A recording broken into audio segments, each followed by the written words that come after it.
Good morning everyone. कैसे हैं आप सभी? आई होप सभी बहुत अच्छे होंगे।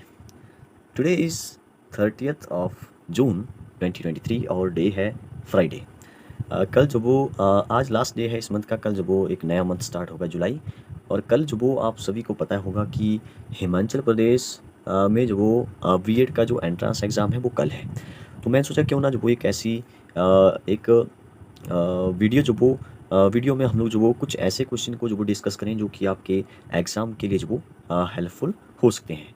तो हम लोग जो वो इस वीडियो में क्या-क्या डिस्कस करेंगे पहले तो मैं वो बता देता हूँ। ऐसा नहीं है कि बीएड का एंट्रेंस है तो बीएड वालों के लिए ही ये वीडियो जो वो ज़रूरी होगा। इसमें बहुत सारे प्रीवियस ईयर के क्वेश्चन जो वो हम लोग डिस्कस करेंगे जो कि पहले जो वो एग्ज़ाम में पूछे जा चुके हैं और उसी के साथ हम लोग जो वो और भी उससे रिलेटेड एडिशनल इन्फॉर्मेशन जो वो स्टैटिक जीके जो वो मैं आपको बताऊँगा। कुछ ऐसे क्वेश्चन हैं मेरे पास यहाँ पे कुछ 9-10 स्लाइड्स में स्क्रीनशॉट में जिसमें लगभग 4-5 क्वेश्चन तो होंगे ही। उसके साथ और भी हम लोग जो वो डिस्कस करेंगे, ठीक है? जैसे कि बहुत सारे कॉम्पिटिटिव एग्ज़ाम में पिछले एग्ज़ाम में पहले पूछे जा चुके हैं, जैसे एचएस हो गया, एचपी टेट हो गया, जेबीटी हो गया, क्लर्क के एग्ज़ाम हो गए या नायब तहसीलदार का एग्ज़ाम हो गया, पटवारी का, एचआरटीसी कंडक्टर का आने वाला है।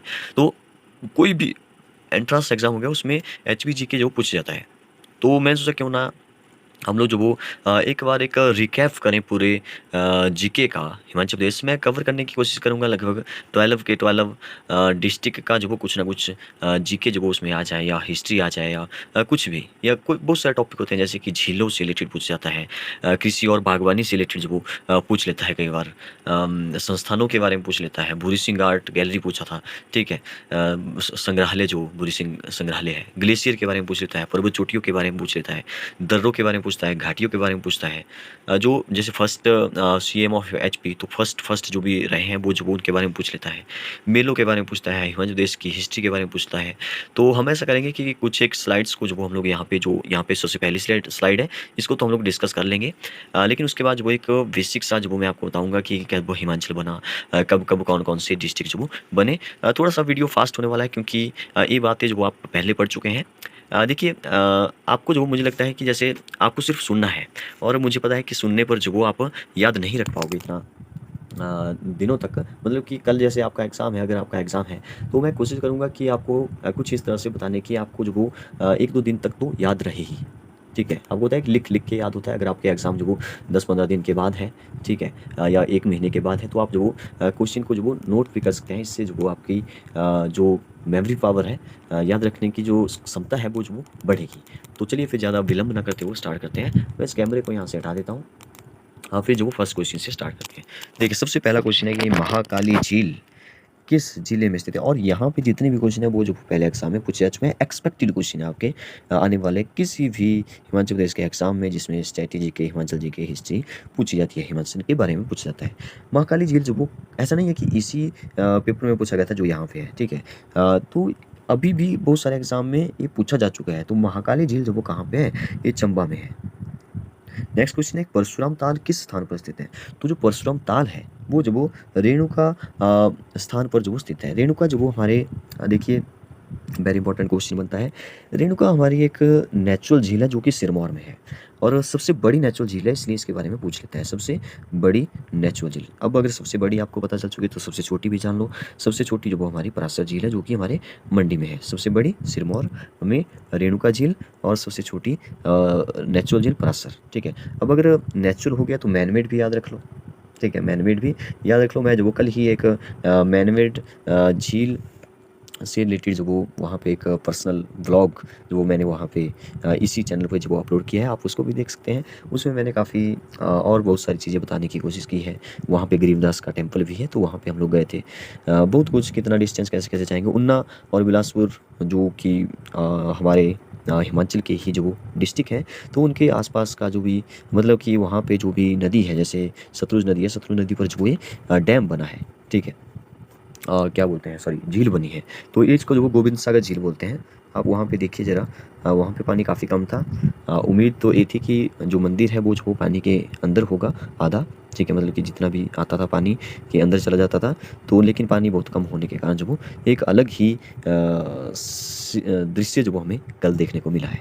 गोविंद सागर झील, कोशिश करूंगा इस वीडियो के डिस्क्रिप्शन में जो वो उस वीडियो का लिंक देने की।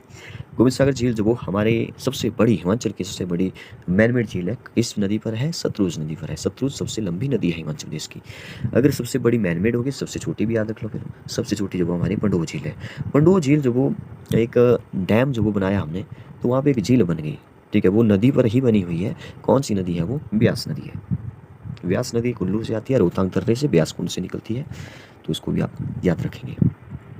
तो परशुराम ताल जो वो रेणुका। नेक्स्ट चंद्रनाहन झील, देखिए जहाँ पे नाहन आएगा, ठीक है, चंद्र के साथ नाहन आएगा, वो जो वो शिमला की होगी। लेकिन चंद्र के साथ जो वो ये ताल आएगा या सूरज ताल, ठीक है, तो ताल, ठीक है, मैंने चाल लिख दिया। ताल जो जो जहाँ पे ताल ताल आएगा, चंद्रनाहन, सूरज ताल, सॉरी चंद्र ताल, सूरज ताल, ये जो वो लाहौल स्पीति में है। लाहौल स्पीति हमारे हिमाचल का सबसे बड़ा डिस्ट्रिक्ट है एरिया वाइज, और सबसे कम जो वो वहाँ पे जनसंख्या घनत्व है, मतलब बहुत ज़्यादा एरिया पे बहुत कम लोग रह रहे हैं। और हमीरपुर एक ऐसा डिस्ट्रिक्ट है जहाँ पे बहुत कम एरिया में बहुत ज़्यादा लोग रह रहे हैं, तो वहाँ पे जनसंख्या घनत्व ज़्यादा है। हमीरपुर एरिया वाइज सबसे छोटा है, और हमीरपुर में लिटरेसी रेट सबसे ज़्यादा है, और लिंगानुपात भी सबसे ज़्यादा है। चंद्रनाहन झील के बारे में हो गया। चंद्रनाहन झील जो वो शिमला में है, और जिसके लास्ट में ताल लगा होगा वो जो वो हमारे लाहौल स्पीति में पड़ेगी। नेक्स्ट क्वेश्चन है, नाको झील किस जिले में स्थित है? देखिए नाको झील जो वो हमारे किन्नौर में स्थित है। किन्नौर जो कि हमारा एक ऐसा डिस्ट्रिक्ट है, ठीक है। देखिए यहाँ किन्नौर में जो वो एक ऐसा गांव है जहाँ पे मैं अभी गया था पीछे, जैसे चितकुल। और चितकुल जो वो एक किन्नौर का ही आखिरी डिस्ट्रिक्ट नहीं, हिमाचल का भी आखिरी डिस्ट्रिक्ट नहीं, पूरे हिंदुस्तान का आखिरी डिस्ट्रिक्ट इसको कहा जाता है। सॉरी डिस्ट्रिक्ट नहीं, आखिरी गांव, आखिरी विलेज जो इसको कहा जाता है, क्योंकि यहाँ से आगे तिब्बत स्टार्ट हो जाता है। तो अभी मैंने क्वेश्चन देखा अभी कि जो तिब्बत है, मतलब कि जो चाइना है, चाइना के अंडर ये तिब्बत, तो मैं चाइना बोलूँगा या तिब्बत बोलूँगा, आप समझिए चाइना ही है। चाइना से कौन कौन से डिस्ट्रिक्ट जो वो बाउंड्री शेयर करते हैं? तो एक किन्नौर हो गया, एक लाहौल स्पीति हो गया, याद रखिए। और यहाँ पे एक गांव है चितकुल, उसको भी आप देख सकते हैं, वहाँ पे भी मैंने बहुत कुछ बताया है। वो भी एक पर्सनल ब्लॉग में जो मैंने अपलोड किया था, इसी चैनल पे आपको मिल जाएगा, ठीक है। अब ऐसा नहीं है कि मैं जो अपनी वीडियोस की मार्केटिंग कर रहा हूँ, आप चाहो तो देख सकते हैं, नहीं चाहो तो मत देखिए। लेकिन आपको ऐसे जगह पे जाना चाहिए, तो वहाँ पे हिस्ट्री के बारे में आपको पता होना चाहिए। वहाँ पे कुछ एक मंदिर थे बहुत पुराने पुराने, वो हमने विजिट किए, तो वो भी उसके बारे में भी हमने वहाँ पर डिस्कस किया। नेक्स्ट है, तो नाको झील किन्नौर में है, ठीक है। नेक्स्ट है, निम्नलिखित से कौन सी हिमाचल प्रदेश की मानव निर्मित कृत्रिम झील है?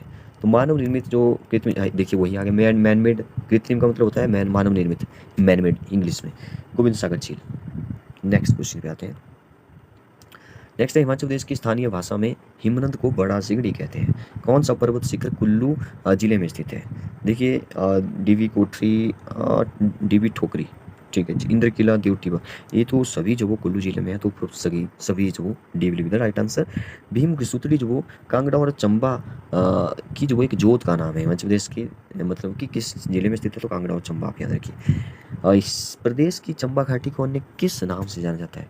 तो रावी घाटी, रावी नदी यहाँ पे बहती है। देखिए हमने, जैसे मैं अभी बता रहा हूँ कि चितकुल, तो चितकुल में मैंने सुबह सुबह जो वो काफ़ी टेम्परेचर माइनस में चला जाता है वहाँ पे, चितकुल में सुबह सुबह उठ करके जो वो आपको बास्पा नदी बताई, और मैंने बोला था कि बास्पा नदी, अगर आपने देखा है, बास्पा नदी जो वो वहाँ से जाती है, ठीक है, आखिरी गाँव से होकर के आगे तो वो फिर सतलुज भी मिल जाएगी, लेकिन जो बास्पा नदी है ना, उसके आसपास का क्षेत्र जो वो बास्पा घाटी कहलाएगी, ठीक है। तो ऐसे आप रिलेट करके आपको याद रह जाएगी। अब मैं तो चलो मैं प्रैक्टिकली जो वो इनको देख चुका हूँ, चीज़ों को फील कर चुका हूँ, तो मुझे तो नहीं बोलने वाले। तो वैसे ही अगर आप जो वो अगर देख लेते हैं अपनी आंखों से, तो जो वो आप नहीं बोलेंगे, तो इसलिए मैं जो सुजेस्ट कर रहा था। नेक्स्ट है, राजा संसार चंद की मृत्यु 1823 में हुई थी। संसार चंद के बारे में डिस्कस करेंगे डिटेल में बाद में। 1405 में गुलेर राज्य की जो वो स्थापना किसने की थी? तो गुलेर राज्य की स्थापना जो वो मेरे ख्याल से हरिचंद ने ही की थी, तो Harichand will be the right answer. Jaswan राज्य की राजधानी कहाँ स्थित है? तो ये राजपुरा में स्थित है। नेक्स्ट क्वेश्चन, हिमाचल प्रदेश उच्च न्यायालय की स्थापना कब हुई थी? देखिए उच्च न्यायालय की स्थापना तभी हुई जब हमारे हिमाचल को स्टेटहुड मिला 25 जनवरी 1971 को। और फिर से आ गया क्वेश्चन, हाँ यहाँ पे डेट दी है, तो 25 जनवरी 1971 is the right answer. Yashwant Singh Parmar जो वो कब कब मुख्यमंत्री बने, कैसे कैसे बने, कितने डिस्ट्रिक्ट थे, कब कब असेंबली सीट कितनी थी, वो भी हम लोग जो वो डिस्कस करेंगे। तो इनको खत्म करते हैं, फिर जो वो डिटेल में एक बार रिकैप करते हैं पूरा जीके, जहाँ से क्वेश्चन बनेंगे। एक न्यायाधीश के रूप में कार्य किया, ठीक है, यशवंत सिंह परमार ने पहले। तो देखिए वो सिरमौर डिस्ट्रिक्ट से थे, तो सिरमौर में ही न्यायाधीश के रूप में उन्होंने काम किया है। नेक्स्ट, रघुनाथ जी की मूर्ति को अयोध्या से कौन लेके आया था? तो ये दामोदर दास लेकर के आया था। कुल्लू में पार्लो पार्लो को सिखों ने कब हराया? 1820 में हराया है ना। कुफरी और कुफरी, देखिए कुफरी जीवन और कुफरी ज्योति दो प्रसिद्ध किस्में हैं। शिमला में जो वो कुफरी नामक स्थान है, पर्यटक स्थान है, घूमने का स्थान है, मैं वहाँ पे गया हूँ। कुफरी में जो वो आलू अनुसंधान केंद्र है, इसको आप याद रखिए। तो इसी से जब आप रिलेट करिए कुफरी जीवन कुफरी, तो आलू अनुसंधान केंद्र कुफरी में है, तो इसलिए कुफरी जीवन और कुफरी ज्योति किसकी दो किस्में हैं? आलू की है, टमाटर की नहीं है, टमाटर आगे आएगा। निम्न में कौन सा जिला खुम्ब मशरूम, मशरूम जो वो सोलन में ज़्यादा होते हैं, ऐसे आप याद रख सकते हैं। तो मशरूम की खेती के लिए जो प्रसिद्ध है। हिमाचल प्रदेश में कौन सा जिला सेब उत्पादन में शीर्ष पर है?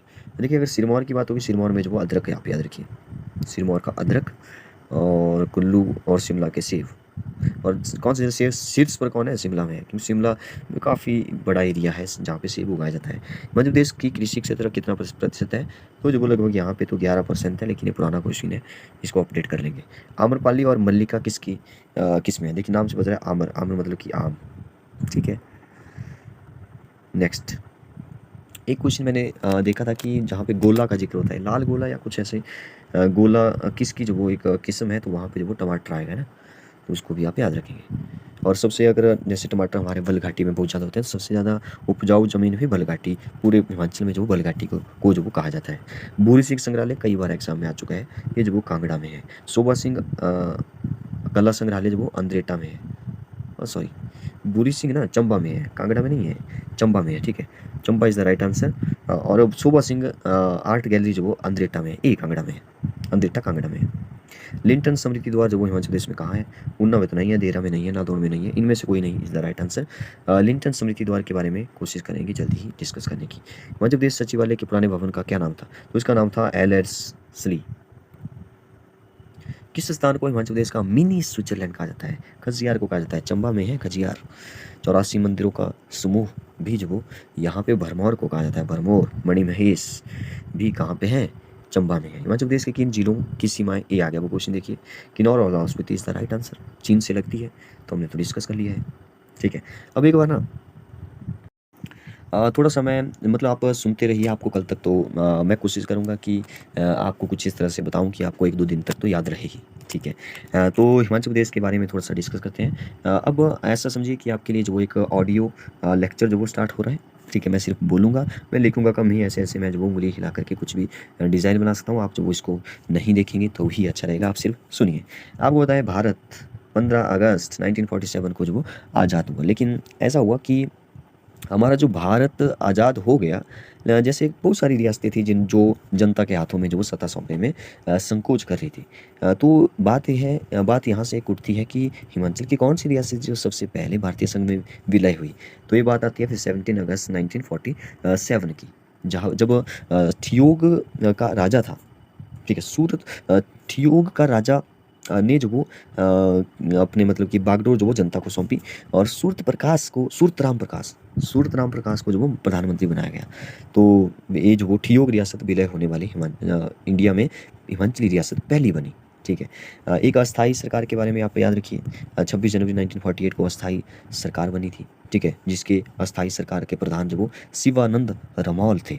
नामकरण जो वो, अच्छा नामकरण आप बताइए, नामकरण मैं थोड़ा सा बता देता हूँ कब नामकरण हुआ। ये बात है 1948 में 26 से 28 जनवरी के आसपास की।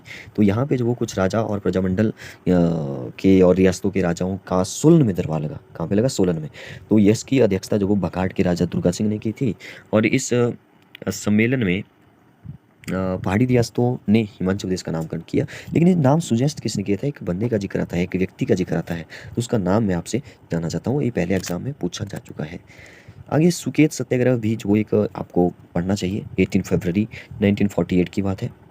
देखिए ये इसमें ऐसा हुआ कि नेताओं और जनता ने रियासतों के भारत में विलय के लिए सत्याग्रह कर दिया। पंडित पद्मदेव के नेतृत्व से घबरा करके क्या हुआ कि 22 जनवरी 1948 को सुकेत राजा ने भारत सरकार से मदद मांगी, ठीक है। तो 15 अप्रैल 1948 को सुकेत भी हिमाचल में मिल गया, और इसी के साथ ना ये भारतीय संघ में जैसे मिला तो यहाँ पे एरिया बहुत बड़ा हो गया, ठीक है। तो 15 अप्रैल 1948 को एक लंबी राजनीतिक लड़ाई इसको बोला जा सकता है कि उसके बाद जो वो 26 शिमला के हिल स्टेट थे और 4 जो वो पहाड़ी रियासतें थी, तो कुल 30 या 31 रियासतों को मिला करके जो वो हिमाचल प्रदेश बना। पहले 4 ही डिस्ट्रिक्ट थे, चंबा, महासू, मंडी, सिरमौर, जिसमें 24 तहसीलें और 2 उप तहसीलें थी। क्षेत्रफल 27169 स्क्वायर किलोमीटर था। मुख्य आयुक्त कहा जाता था वहाँ उस टाइम, ठीक है, जब भी हिमाचल बना तो उसमें मुख्य आयुक्त क्षेत्र कहा गया, चीफ कमिश्नर प्रोविंस। तो पहले जो वो कौन बने, एनसी मेहता बने। 1948 से 1951 तक मुख्य आयुक्त क्षेत्र रहा। इसमें ना 3 ही मुख्य आयुक्त रहे। पहले तो एनसी मेहता, दूसरे ई पेंड्रलमुल, तीसरे भगवान शाह, जो वो आपको याद रखना है। एक उसके बाद ना ग श्रेणी का राज्य बन गया, मतलब कि सी कैटेगरी में जो वो हमारे हिमाचल को रखा गया 1951 में। 1948 से 1951 तक तो चीफ कमिश्नर स्टेट रहा, ठीक है। फिर उसके बाद वो सी कैटेगरी में रखा गया। सी कैटेगरी में जैसे ही रखा, उसके बाद जो वो मुख्य आयुक्त के स्थान पर ना उपराज्यपाल बनाए गए। अब उपराज्यपाल सबसे पहला कौन बना, तो 1 मार्च 1952 की बात है, मेजर जनरल हिम्मत सिंह, ठीक है। तो इसको भी आप याद रखिए। फिर 56 तक ऐसा है कि केंद्र शासित प्रदेश बना रहा। इसमें जो वो 36 विधानसभा की सीटों के लिए चुनाव हुए, 24 सीटों के साथ कांग्रेस जीती और यशवंत सिंह परमार जो वो पहले मुख्यमंत्री बने 1952 में। और हिमाचल में ही पहले इलेक्शन हुए थे। पूरे वर्ल्ड बोल दिया, पूरे भारत में अगर पहले किसी ने वोट डाला था वो हिमाचल के किन्नौर डिस्ट्रिक्ट में जो वो किसी ने डाला था। वो जो आप नाम आप ही बताइए, हमने जो वो किसी पार्ट में डिस्कस भी किया था, ठीक है। क्योंकि वहाँ पे ऐसा है कि वो एक टीचर थे, वो वोटिंग कराने के लिए जाना था उन्होंने, लेकिन खुद का वोट पहले डालना था, ठीक है। तो मतलब कि हमारे हिमाचल में ना पहले इलेक्शन हो रहे थे 1950 दिसंबर की बात है, मेरे ख्याल से दिसंबर 1951 की बात है। बाकियों में 52 में इलेक्शन हुए, लेकिन यहाँ पे जल्दी हो गया क्योंकि बर्फ़ पड़ जाती थी। और सबसे पहले वोट जो वो हमारे ही किन्नौर के एक ने डाला था। उनकी उम्र जो वो काफ़ी मुझे लगता है कि अभी तो उनके बारे में सर्च करना पड़ेगा थोड़ा सा कि हाँ ठीक है, तो उनके बारे में आप सोचिए, ज़रा कमेंट बॉक्स में बताइए, ठीक है। तो हम बात कर रहे थे कि यशवंत सिंह परमार पहले मुख्यमंत्री बन गए। ये बात है 1952 की, 24 मार्च की, ठीक है। बिलासपुर 5वां डिस्ट्रिक्ट बना कब, 1954 में, 1 जुलाई, ठीक है। और यहाँ पे एरिया थोड़ा सा बढ़ गया, पहले 27,000 था, अब वो 28,000 समथिंग हो गया। केंद्र शासित प्रदेश हमारा 1956 में एक पुनर्गठन आयोग आया, तो जिसमें जिसमें आपको जिसके सदस्य जो आपको थोड़े से याद रखने हैं, कौन कौन से, फाजिल अली, जस्टिस फाजिल अली और एच एन कुंजरू और एम के पाणिकर, ठीक है। तो इन्होंने बोला कि पंजाब में जो वो शामिल कर दिया जाए इसको, ठीक है। तो लेकिन डॉक्टर वाई एस परमार के प्रयासों से जो वो हिमाचल अपने अस्तित्व को बनाए रखने में कामयाब रहा। तो 1956 में जो वो केंद्र शासित प्रदेश बनाया गया इसको, और 1971 में जो वो 1971 में तो चलो हमारा फुल स्टेटहुड बन गया। लेकिन 56 से 71 तक जो वो केंद्र शासित प्रदेश रहा। और यहाँ पे आपको बताएं कि जब केंद्र शासित प्रदेश बना तो सबसे पहले बजरंग बहादुर जो वो उपराज्यपाल बने। और यहाँ पे लगभग पूरे 1956 से 1971 तक 5 उपराज्यपाल रहे। अब क्या पाँचों याद रखने, नहीं नहीं, पाँचों मत याद रखिए। एक पहला याद रखिए 1956 में जब केंद्र शासित प्रदेश बना तो बजरंग बहादुर, और एक लास्ट याद रखिए 1971, मतलब कि हमारे पूर्ण राज्य बनने से पहले तक कौन थे, तो वो थे बहादुर सिंह। कौन, बहादुर सिंह। उसके बाद ना 56 की बात है, थोड़ा सा बीच में डिस्कस करने को रह गया। 56 में विधानसभा को भंग कर दिया गया था और 41 संसदीय क्षेत्रीय परिषद का जो प्रावधान किया गया। तो यशवंत सिंह परमार ने जो वो मुख्यमंत्री थे तो त्यागपत्र दे दिया 1956 में। और 57 में क्षेत्रीय परिषद के सदस्यों का निर्वाचन हो गया, कांग्रेस फिर से जीत गई और 1957 से 63 तक हिमाचल प्रदेश क्षेत्रीय परिषद रहा। वेरी इंपॉर्टेंट है, 57 से 63 तक क्षेत्रीय परिषद रहा। और फिर से विधानसभा की वापसी हुई, फिर से क्षेत्रीय परिषद भंग हुई और डॉक्टर वाई एस परमार 1963 में दूसरी बार प्रधानमंत्री बन गए। सॉरी, प्रधानमंत्री नहीं, सीएम बने, मुख्यमंत्री बन गए। और यहाँ पे एक बात और है, ठाकुर करम सिंह को याद रखिए, वो प्रांतीय परिषद का प्रथम अध्यक्ष चुना गया था। 5वां डिस्ट्रिक्ट बिलासपुर, 6ठा डिस्ट्रिक्ट किन्नौर बन गया, ठीक है। 6th डिस्ट्रिक्ट किन्नौर बना। 1 मई 1960 को महासू जिले की एक तहसील थी चाइनीज़ तो नहीं लेकिन चीनी बोलते हैं, चीनी तहसील को किन्नौर के नाम से हिमाचल प्रदेश का 6ठा जिला बनाया गया। उसके बाद पंजाब का पुनर्गठन हुआ, एक बड़ा हिमाचल बना। फिर वहाँ पे एरिया हुआ 55,673 स्क्वायर किलोमीटर। यहाँ पे ऐसा हुआ 1 नवंबर 1966 की बात है। कांगड़ा, शिमला, कुल्लू, लाहौल स्पीति, नालागढ़, डलहौजी हो गया, होशियारपुर से ऊना हो गया, कंडाघाट आदि क्षेत्र को हिमाचल प्रदेश में शामिल किया गया और एक विशाल हिमाचल बन करके तैयार हुआ। और यहाँ पे जिले पहले 6 थे, 6ठा किन्नौर ही बना था। 6 के बाद 10 हो गए यहाँ पे अभी, ठीक है, 10 हो गए। और विधानसभा की सीटें भी 41 थी, 68 हो गई, ठीक है।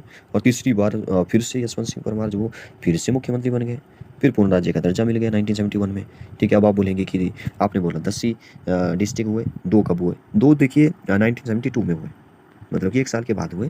पहले 10 ही ज़िले थे, फिर क्या हुआ, फिर से पुनर्गठन हुआ और पुनर्गठन में ऐसा हुआ कि मैंने बोला कि महासू एक चंबा, महासू, मंडी और सिरमौर 4 ही डिस्ट्रिक्ट थी, पहले मैं बताना भूल गया। चंबा, महासू, मंडी, सिरमौर। ये जो महासू है, बाकी तो चंबा, मंडी और सिरमौर तो अभी भी है, आज भी है।